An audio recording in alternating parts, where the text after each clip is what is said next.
Ulises, bienvenido. ¿Qué Bueno, tal, Bruno?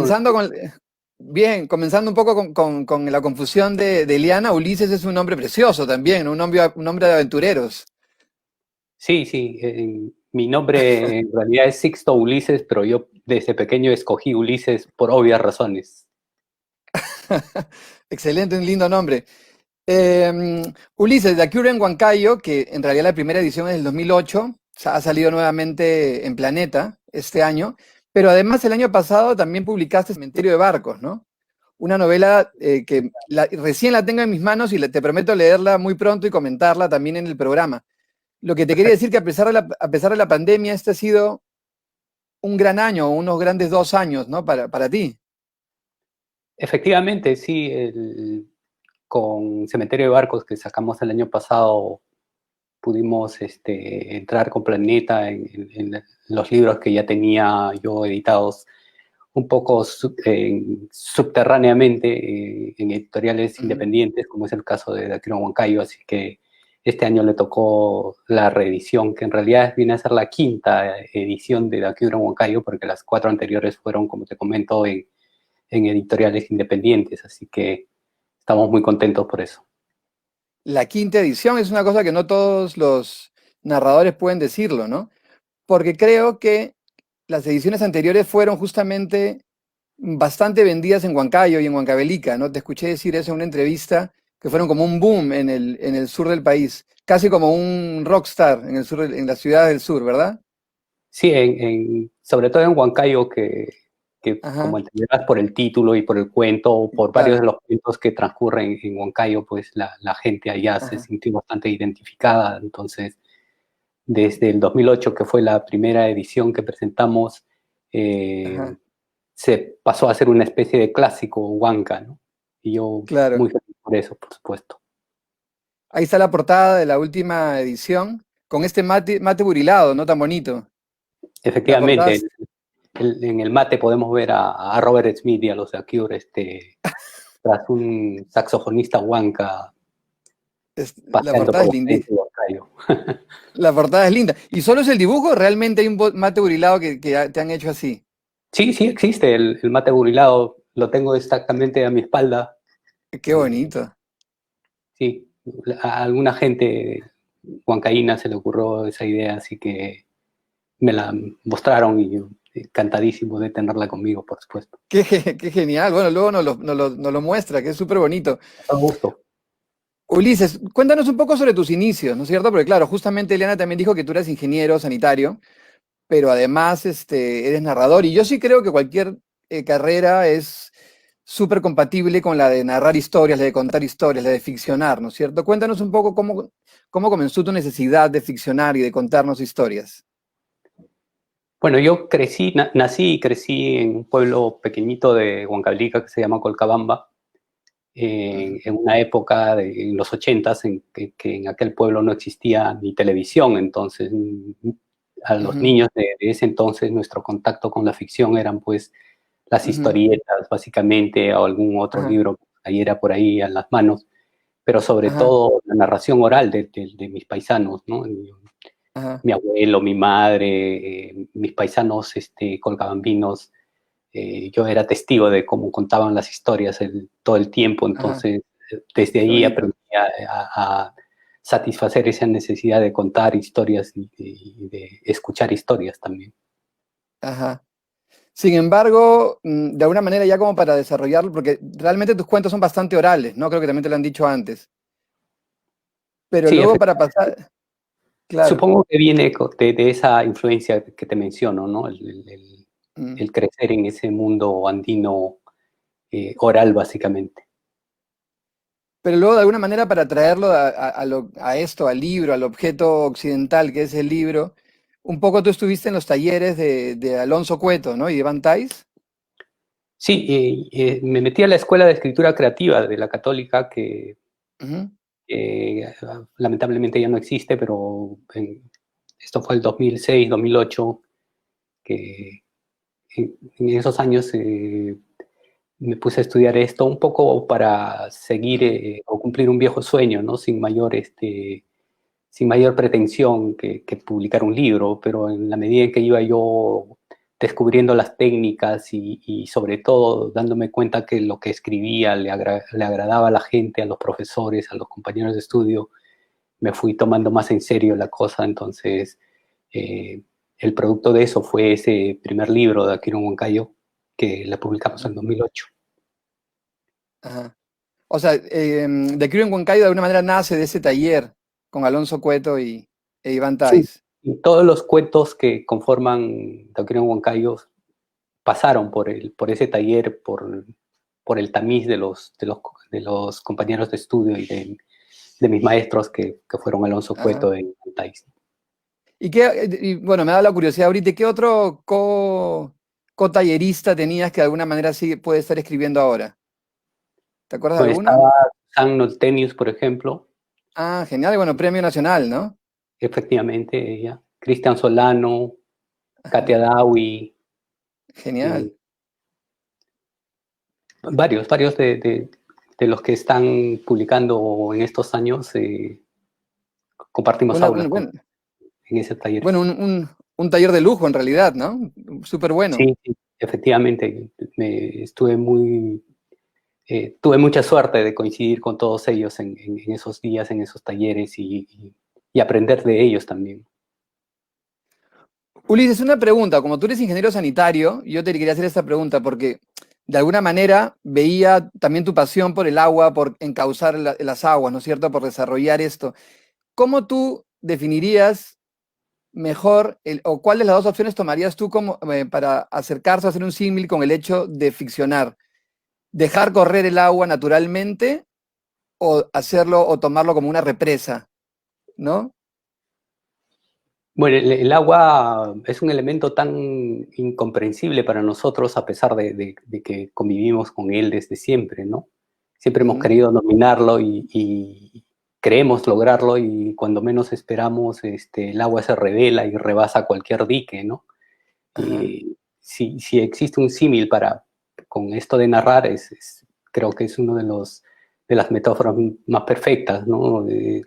El agua encuentra su camino hacia el mar, buscando la menor energía y creo que eso es también narrar, ¿no? Una buena historia va encontrando su propio camino, la ujú. menor energía, evitando los diques, finalmente encuentra su propio camino, ¿no? Creo que esa es la metáfora final de contar una historia, Como en un devenir, pero efectivamente. encauzarla siempre. O sea, la labor tuya, por ejemplo, en este libro también es encauzar este devenir natural, ¿no? Exacto, mostrarle el camino que le convenga para poder llegar al mar lo antes posible, ¿no? Ajá. Lo que yo veía, para mí uno de los tres grandes temas de The Cure en Huancayo es de alguna manera el desamor también, ¿no? En muchos de los cuentos hay amores que no pueden ser o que son platónicos o incluso en un cuento donde la novia de niña muere también, ¿no? Ujú. Cuéntanos un poco de eso, ¿no? ¿Es autorreferencial o es...? Bueno, como todo primer libro, yo tuve que echarle mano pues a los recuerdos que tenía, no solo mis recuerdos, sino los recuerdos de mis Ujú, amigos, las historias que me contaron en algún momento, ¿no? Y sazonarlas ajá, con la varita mágica de la ficción. ajá, Y bueno, son historias de desamor porque eso es lo que nos gusta escuchar, ¿no? Qué aburrido debe ser contar una historia de claro, un hombre al que todo le sale bien, no ajá. tendría, yo personalmente me aburriría, ¿no? Así que creo que como a todo ser humano nos encanta ver sufrir al prójimo solo en la ficción. Ajá. Pero es cierto, ¿no? También otro de los, te dije que había notado uno o tres como grandes temas, al menos ese era uno, el otro era también el asunto de la peruanidad, ¿no? De siempre extrañar lo peruano, porque también tus personajes de alguna manera viajan, ¿no? Uno viaja a Estados Unidos, por ejemplo, en este cuento que se llama Viaje a China, por ejemplo, ¿no? Ujú. Otro viaja, me parece, a Japón, en buscando una Mondori, pero siempre tienen esta extrañeza por la tierra, ¿no? Ese es un poco el viaje que yo hice. Estudié en la Universidad Tecnológica de Kochi en Japón. Ujú, Estuve una buena temporada fuera del país también estudiando, entonces eh, lo que a mí me sucedía era eso que tú mencionas, ¿no? Extrañar al país como tal, extrañar incluso a Huancayo o a Colcabamba y estar comparándolos siempre con lo que yo veía, con lo que iba descubriendo, ¿no? Mi profesión me ha permitido viajar bastante también, así que el cuento de viaje a la China, por ejemplo, es también muy parecido a una experiencia que tuve con un viaje en Estados Unidos, ¿no? Entonces, como te mencionaba, lo lógico era que yo tomara de esos recuerdos, empezara a ficcionar y contar los cuentos. Entonces, eh, muchos de esos están efectivamente recuerdos que sí sucedieron. Ujú. Como en este, bueno, en este cuento, Buscando a Mendori, que tú comentas, hablas también de ese estudiante que va a Japón y extraña, pues, el caldo de gallina, ¿verdad? Y va a, Exacto. y va a buscar una gallina que había visto en uno de sus paseos por Japón y ve, y llega y encuentra estas Mendori, que son unas gallinas que son de campeonato, digamos, ¿no? Milenarias. Sí, lo muy curioso es que la gallina es como cualquier gallina peruana, ¿no? Pero el gallo sí es totalmente diferente. Es un gallo que los japoneses han tratado genéticamente y cuya belleza es impresionante, en una cola espectacular. Entonces, yo quería jugar con esa similitud, ¿no? Como para algunos, para nosotros peruanos, una gallina podría ser un suculento plato, pero para un Claro, japonés esa gallina podría ser casi casi una diosa, ¿no? claro, yo me imaginaba el final del cuento con un caldo de gallina con una de estas gallinas milenarias, ¿no? Sí, hubiera sido muy, muy irreverente, muy Una, así, una herejía para los efectivamente. japoneses. Otro de los grandes temas también, Ulises, es, bueno, lo has mencionado ya a lo largo de esta entrevista, el tema familiar, ¿no es cierto? Incluso cuando se habla de las calles en la propia Huancayo, los nombres son de ciudades también de Huancavelica y de Huancayo mismo, ¿no? O sea, se nota bastante el extrañar lo familiar como regional también. Tú dijiste que extrañabas no solamente el Perú, sino además Huancayo y tu pueblo en particular, ¿no?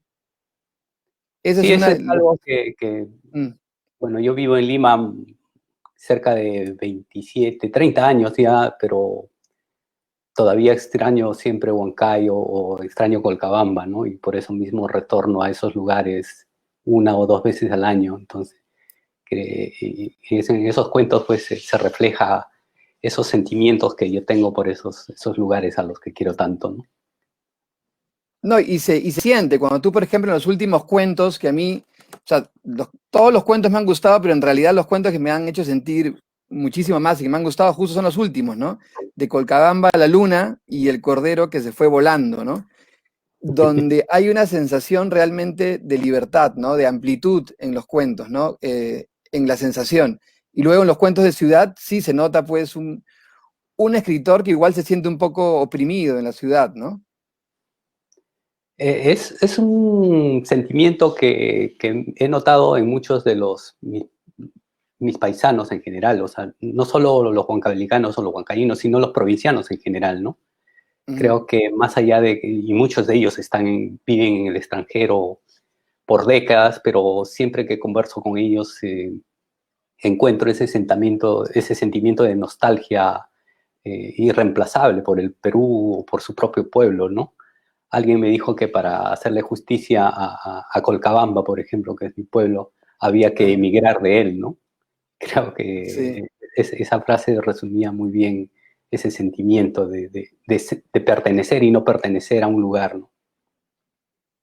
Es cierto, en otro programa conversábamos también con los chicos de que siempre cuando uno está fuera del país es cuando al final termina queriendo y analizando y extrañando más su propio pueblo, ¿no? Eso pasa. Sí, sí, efectivamente, a todos nos ha pasado, creo yo. Ulises, y en este cuento que da nombre al libro, ¿no es cierto?, de Akira en Huancayo, pasa justamente una situación de una leva en una Huancayo como estaba en ese momento al final todo el Perú, ¿no? Que era un momento de terrorismo muy fuerte, ¿no es cierto? Y tú así todo le pones dentro de esa dificultad un tono de amistad y un tono de un final positivo también, ¿no? Bueno, eso fue lo que nos tocó pasar a mi generación, ¿no? Esos personajes del cuento somos yo y mis amigos, Ujú. tranquilamente, ¿no? En aquellos años teníamos que convivir pues con con los ataques del terrorismo, con la hiperinflación, con las pestes de cólera, etcétera, ¿no? Eran las 7 plagas que nos cayeron en esos años, Sí. y nuestro refugio era pues la música, los libros, el cine, ¿no? Y claro, la vida continuaba, había que seguir viviendo, como bien relata uno de los personajes del cuento, ¿no? Había que vivir la vida que nos había tocado vivir. Sí, bueno, y ahí cerquita además al Valle del Mantaro, ¿no? Donde además ahí también había muchísimas bombas también, donde habían muchas bueno, las torres se tumbaban cada 2 días, tumbaban una torre también los terroristas. Sí, efectivamente, entre Ayacucho y Huancayo y Huancavelica probablemente hayan sido las zonas más golpeadas por el terrorismo de esos años, ¿no? Ujú, Sí, y en esa época es la que yo viví en Huancayo y también en Lima, porque luego yo vine a Lima del 88 a estudiar a la uni y estudié ujú. hasta el 93. Viví en la residencia universitaria del 88 al 93, los años más duros probablemente del terrorismo en Lima. Así que estoy marcado a hierro por esos recuerdos. Sí, porque luego hay otro cuento fabuloso también que se llama Pintas en Civiles, ¿no? Que también sucede en la uni. Yo sé que igual nunca, estas preguntas siempre se hacen, pero no deberían, ¿qué tanto de autorreferencial hay en este cuento, ¿no? Que supuestamente había unos chicos senderistas pintan y tú o este personaje lo ve y al final lo termina convirtiendo en una pinta de amor también, ¿no? Por la chica que le Sí, gustaba. efectivamente, o cuando yo vivía en la residencia universitaria, en esos años, pues era en el estrato social o en la pirámide social venía a ser el último, ¿no? O sea, solo los parias vivían en la residencia universitaria. No solo porque tenías que ser lo suficientemente pobre para llegar a un lugar como ese, sino porque tenías que comerte la mala fama que te venía encima, ¿no? Porque si vivías en la residencia universitaria, de todas maneras eras un terrorista, ¿no? Ujú. Entonces, que era totalmente falsa y por eso mismo creo que la mejor manera de hacerle justicia a esa injusticia era contar un cuento como el de Pintas en Civiles, que, que tiene mucho de anecdótico en ese sentido, porque muchos de los colegas míos que convivieron conmigo en la residencia universitaria cuando le leyeron un cuento, pues, me mencionaron que efectivamente había a muchos de ellos les había pasado por la cabeza sobrepintar esas pintas senderistas y con frases de amor o bromas o lemas de otro tipo, ¿no? Y qué bien que Claro. un personaje, al menos en la ficción, haya cumplido ese deseo, Sí, pero es un acto poético, ¿no? De justicia poética. efectivamente. Ulises, y luego de esta edición y de Cementerio de Barcos, qué estás preparando ahora? ¿Cuál es su siguiente proyecto? ¿Novela, cuentos? Bueno, con Planeta habíamos ya acordado esta reedición de Dakiron Huancayo. Ujú, Luego la reedición de Ojos de Pez Abisal, que es mi primera novela después de Taquero Huancayo, que también tuvo muy buena crítica. Supongo ujú. que el próximo año será la reedición de Ojos de Pez Abisal. Y luego la publicación de un nuevo libro de cuentos, que todavía no tiene nombre oficial, pero que ya está terminado. Y Genial. paralelamente sigo escribiendo, avanzando una novela que ese sí me está haciendo sudar la gota gorda. Qué bueno. Bueno, yo te prometo que voy a leer Cementerio de Barcos y lo comentaremos pronto. Con Ulises, te todo felicito. Claro que sí, te felicito por la Curia Moncayo, por la quinta edición. Y nada, muchísimas gracias, Ulises. Gracias a ti, Bruno, y gracias al resto de los chicos en el programa por la invitación. La he pasado muy bien. Gracias, Ulises. Nos vemos muy pronto. Hasta pronto. Gracias.